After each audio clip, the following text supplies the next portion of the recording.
Olá, amados irmãos, graça e paz. Grande satisfação poder participar do programa missionário Caminho de Paz na TV Evangelho do Cariri. Quero agradecer à irmã Auxiliadora Duarte pelo convite. Para quem não me conhece, sou missionário de Djalma, missionário aqui em Casco de Có. Antes de chegarmos aqui, no Cascudo, nós desenvolvemos um ministério lá em Palestina, Oroz. Passamos ali 10 anos. Fomos enviados pela igreja de Guaçucê e ficamos ali 10 anos e mais uns 7 meses para fazer a transição pastoral. A igreja ali naquela localidade foi organizada e agora ela nos enviou aqui para o Cascudo e Có, onde estamos já há 6 anos. Aqui o nosso Deus tem sido bondoso conosco, tem nos fortalecido, como também tem usado irmãos, servos de Deus, como instrumento.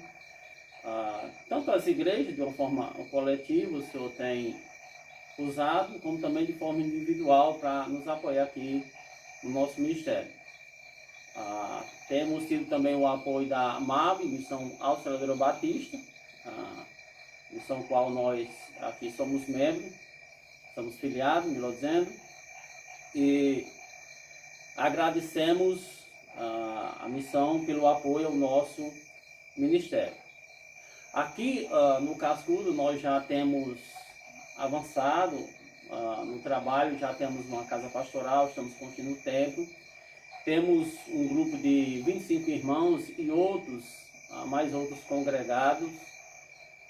Em breve vai haver batismo, então alguns vão membrar na igreja. E aqui nós temos desenvolvido o nosso trabalho aqui no Cascudo, fazendo as programações na igreja, escola bíblica, culto à noite. E os demais dias da semana nós fazemos culto fora da igreja e às vezes também reunião evangelística. Isso não só aqui no Cascudo, mas em sítios vizinhos. O nosso Deus tem nos abençoado muito aqui. Temos tido um avanço aqui no crescimento dos irmãos. Aqui tem despertado um grupo bom de irmãos. Aqui tem mais mão de obra no serviço sagrado do que lá em Palestina. A Palestina foi um pouco difícil, mas o Senhor nos abençoou ali com a organização da igreja. Então, aqui nós pretendemos ficar mais 4 anos, porque nós fizemos um projeto para cá de 10 anos, e o tempo está se cumprindo, mas estamos confiantes que daqui a 4 anos estaremos organizando aqui essa segunda igreja, né? Quando nós chegamos aqui, foi um pouco difícil, porque foi só eu e a minha família, então a gente gastou um certo tempo, pelo menos 1 ano, para poder ter um contato com as pessoas, poder ganhar a confiança delas, para ir até a casa delas, sentar com elas e fazer exposição da palavra de Deus. Mas agora a Igreja Batista já é conhecida aqui. Também o sistema de programação que nós usamos favorece muito essa questão da divulgação. Por ser um sítio, ser um lugar que a gente pode usar sistema de alto-falante, então daqui do templo o som vai a uns 3 quilômetros, né, de distância, né? Então quando estamos pregando aqui no templo, no mínimo 200 pessoas estão ouvindo fora do templo. De vez em quando essas pessoas se aproximam da igreja, vêm ouvir o evangelho conosco, certo?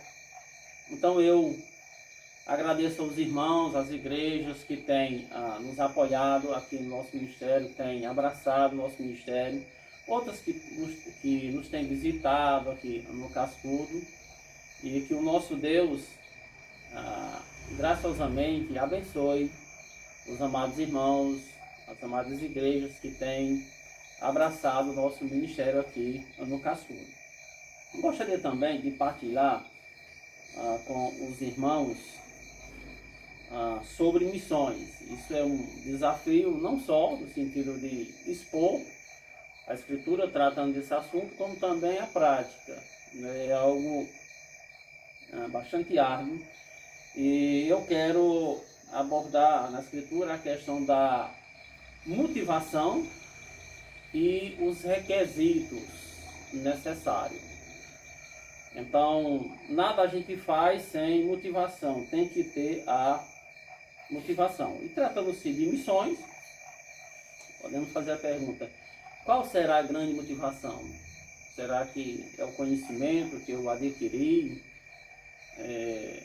No meu caso, já há 30 anos de conversão, será que é isso no decorrer desses anos? Isso na Escritura, será que isso é o bastante como motivação? Ou para me motivar? O que é necessário? Então, a conclusão que eu chego é que a grande motivação é amar a Deus.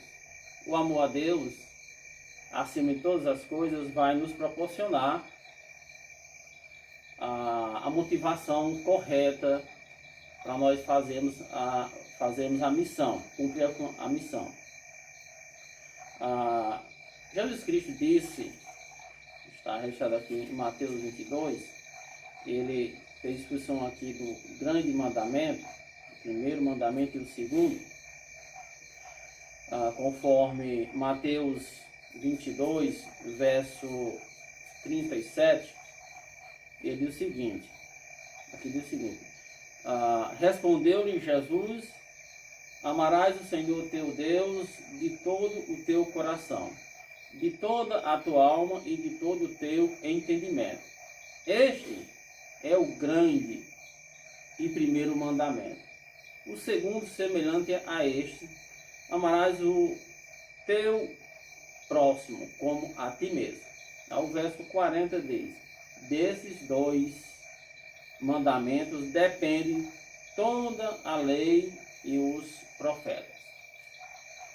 Então, fazer missão é mandamento, né? E pode ser feito de uma forma coletiva, a igreja, mas pode ser feito de uma forma individual, embora que em nome da igreja, a igreja que envia missionário, mas é um mandamento, não é uma ordenança. E o amor a Deus sobre todas as coisas e o próximo como a si mesmo nos proporciona a condição necessária para fazermos missões.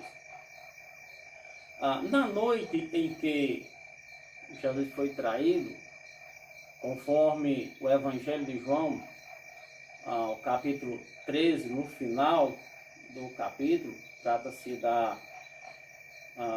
quando Judas levanta-se da mesa para ir vender Jesus por 30 moedas de prata. No capítulo 14 em diante, Jesus passa a consolar os discípulos.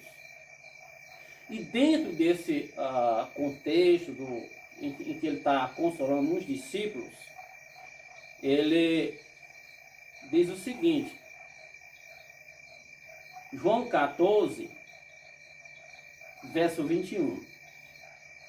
Aquele que tem os meus mandamentos e os guarda, esse é o que me ama. E aquele que me ama será amado por meu Pai. E eu também o amarei e me manifestarei a ele. Então, aqui já diz que a motivação para cumprir os mandamentos é amar a Deus.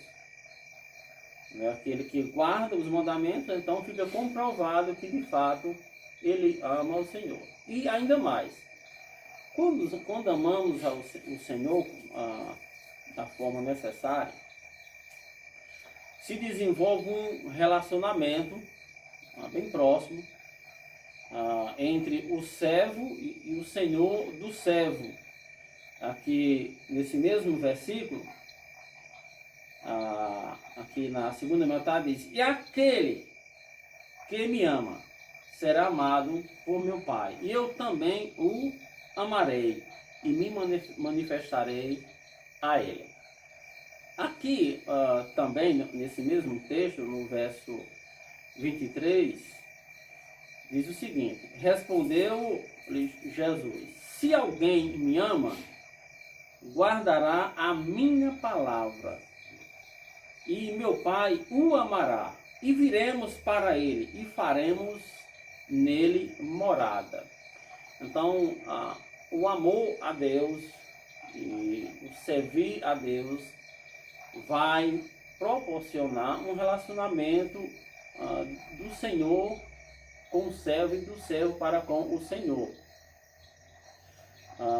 Então, podemos ver que amar a Deus é motivação para cumprir os seus mandamentos, e fazer missões é um mandamento do Senhor. Mas aí, para fazer missões, não é só necessário a motivação, é necessário também alguns requisitos para se fazer missões. E aqui no Evangelho de João, capítulo 4, e a partir do verso 34, nós podemos ver alguns requisitos, e são eles: a abnegação, visão e cooperação.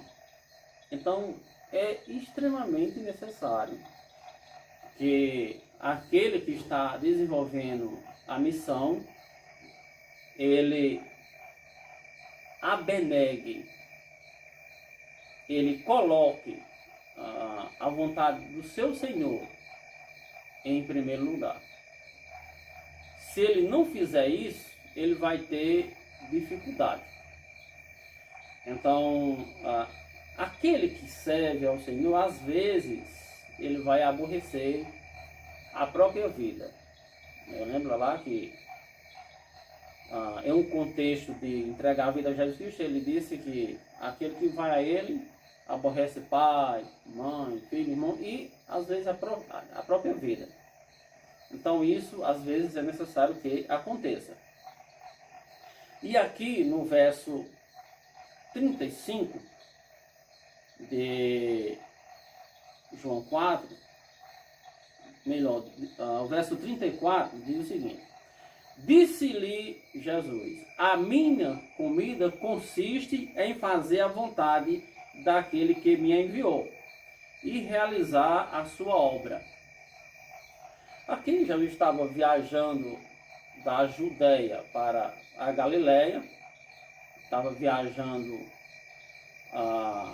do sul para o norte, e a Escritura diz que era forçoso ele passar ali na região de Samaria, conforme o capítulo 4 e o verso 3. Deixou a Judeia, retirou-se outra vez para a Galileia, e era ali necessário atravessar a província de Samaria.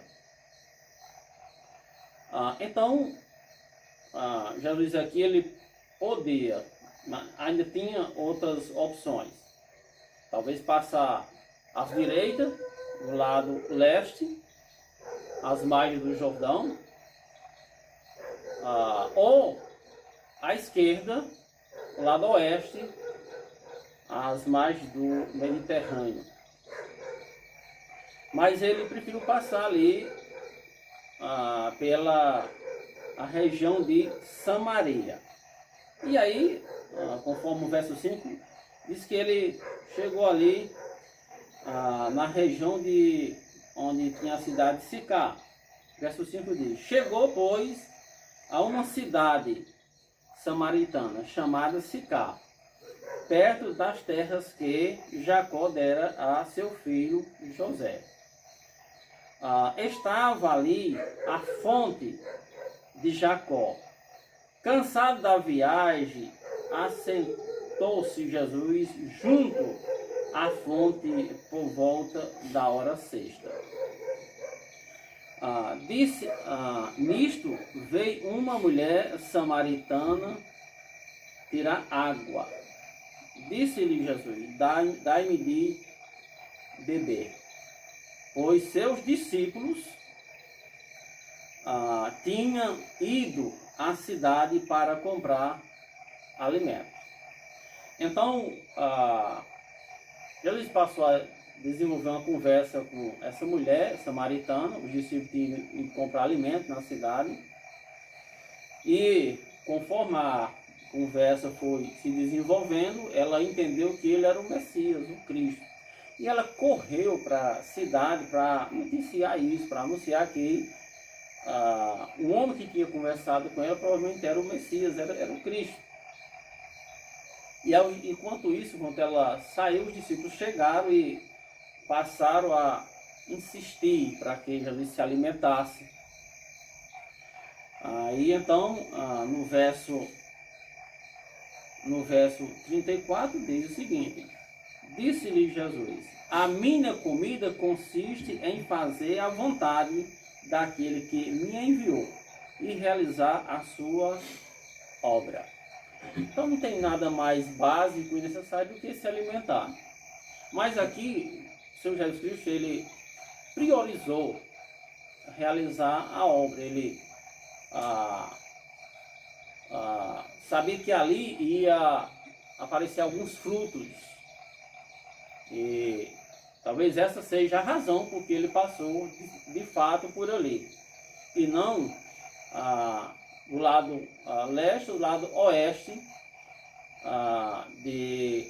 da região de Samaria. Então ele resistiu ali se alimentar, abnegou aquilo que é mais sagrado, se alimentar. E é necessário que quem está na obra de Deus tome, às vezes, essa decisão. Então, usando aqui um breve testemunho, eu, quando chego num lugar, numa vila, num sítio em que eu não sou conhecido ainda, a primeira coisa que eu faço é colocar uma impressora em casa e colocar algo informativo lá na porta, dizendo: olha, que faz impressão de material, porque eu sei que algumas pessoas vão vir até aqui, eu vou ter o contato com elas, e na medida que eu vou tendo contato com essas pessoas, eu vou até elas e elas vão vir até mim em outras ocasiões. Pode acontecer, como já aconteceu, às vezes de madrugada, 2 horas da manhã, alguém batendo na porta e dizer: ô missionário, me ajude, estou com um filho doente, ou eu mesmo estou doente, vamos nos levar ali ao hospital. Então isso já aconteceu. Então, nessa hora você está bem sossegado em casa, dormindo, não é? E aí você acorda e vai atender a pessoa. E é necessário que você faça isso, não é? E de vez em quando a gente vai ouvir das outras pessoas sobre essas questões. Pessoas descrentes que vai dizer: olha, o pastor, ele é uma pessoa que sempre que a gente precisa dele, ele está pronto para ajudar. Uma pessoa dessa, a gente pode ouvir o Evangelho, porque a gente vê que o interesse dele é nos ensinar a mostrar a palavra de Deus. Alguém vai usar esse exemplo. Aqui, no texto, Jesus estava cansado, por volta de meio-dia, com fome, com sede, mas aí ele priorizou a obra. Então é necessário que muitas vezes o missionário ele tem um alvo para alcançar na obra, uma construção, alguma coisa, e ele vai ter que sacrificar alguma coisa para realizar a obra. E aí, um segundo requisito é a visão. Vamos ver o que nos diz aqui no verso 35. Jesus disse: não dizeis vós que ainda há 4 meses até a ceifa? Eu, porém, vos digo: erguei os olhos e vede, os campos, pois, já branqueja para a ceifa. Então Jesus usa aqui uma figura, né, cultural, né, a cultura da época, o período da colheita, para despertar os discípulos no sentido espiritual. Então não tem como fazer a obra sem ter visão. Nesse caso aqui, talvez, olhando já dava para ver as pessoas vindo da cidade de Sicar, que a mulher samaritana foi anunciar a elas. Mas visão espiritual tem que ter. Eu não me acho em condições de dizer: olha, eu vou para um determinado lugar, vou implantar uma igreja, aí eu sei que toda a autoridade foi dada ao meu Senhor, eu sei que Ele será comigo, e aí alguém perguntar: você terá êxito? Aí eu falar: rapaz, eu não sei. Mas como que eu não sei? O sucesso da obra não depende da minha capacidade. Depende daquele que me enviou. Se eu tenho convicção que Ele é comigo, então eu terei êxito. Não depende de ser um grande pregador. Não depende de ter muito conhecimento. Nada disso. Então, se eu tenho a convicção, então com certeza o Senhor é comigo. Porque a obra de Deus, ela começa no coração do enviado. Como foi lá com Neemias, quando foi restaurar os muros de Jerusalém. Ele viu a notícia, ficou triste, então o coração dele começou a ser movido. Então, se Deus move alguém para fazer a obra, então certamente o Senhor é com ele.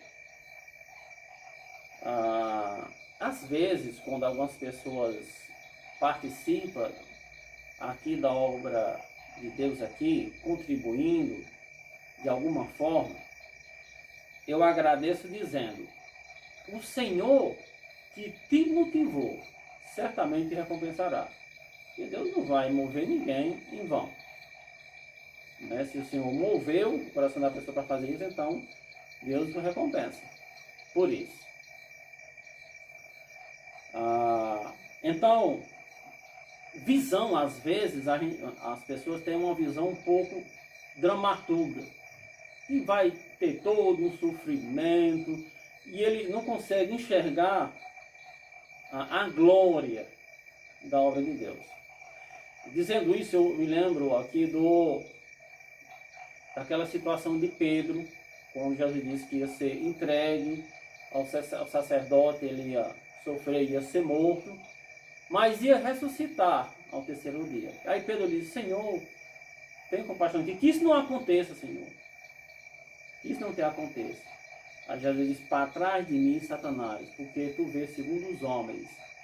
Então, a visão de Pedro era uma visão humana. Ele estava vendo ali todo um drama, todo um sofrimento. Ele não estava conseguindo enxergar a vitória de Cristo.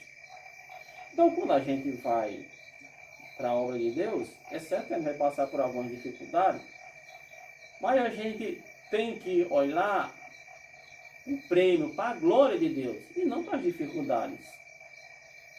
A nossa convicção está firmada não nas dificuldades, mas naquilo que havemos de fazer para a glória do nosso Deus.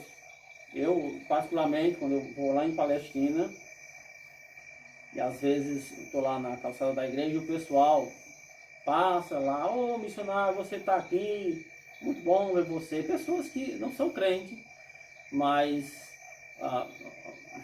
ouviram o tempo que eu passei ali em Palestina, o tempo que a igreja foi implantada ali.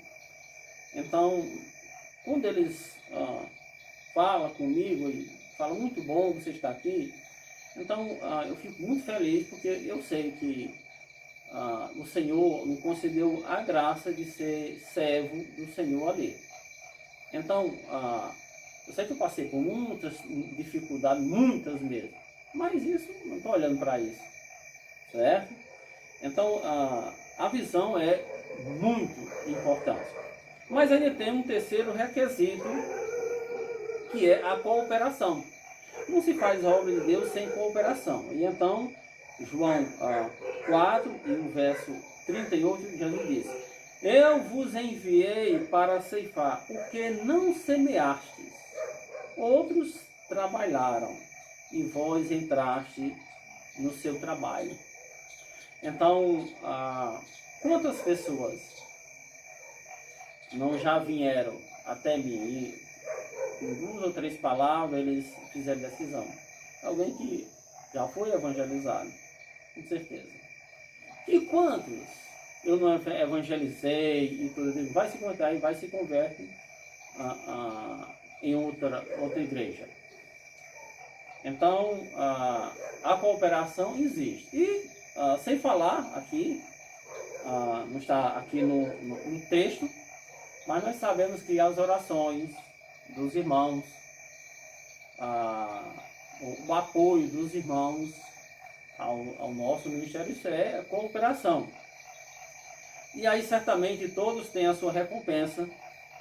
O verso 36 diz: o ceifeiro recebe desde já a recompensa e entesoura o seu fruto para a vida eterna. E dessa arte se alegra tanto o semeador como o ceifeiro, pois, no caso, é verdadeiro o ditado: um é o semeador, o outro é o ceifeiro. Então, de qualquer forma, participar da obra de Deus é privilégio, um grande privilégio, mas é necessário motivação, e o amor de Deus é quem nos motiva. Tanto o amor de Deus como o amar a Deus é o que nos motiva, como também é necessário esses requisitos aqui: abnegação, visão e cooperação. Então, que o nosso Deus abençoe os amados irmãos e eleitos que têm participado do nosso ministério. Seja bem-vindo ao nosso cascudo quando assim desejar. Nosso Deus abençoe a todos.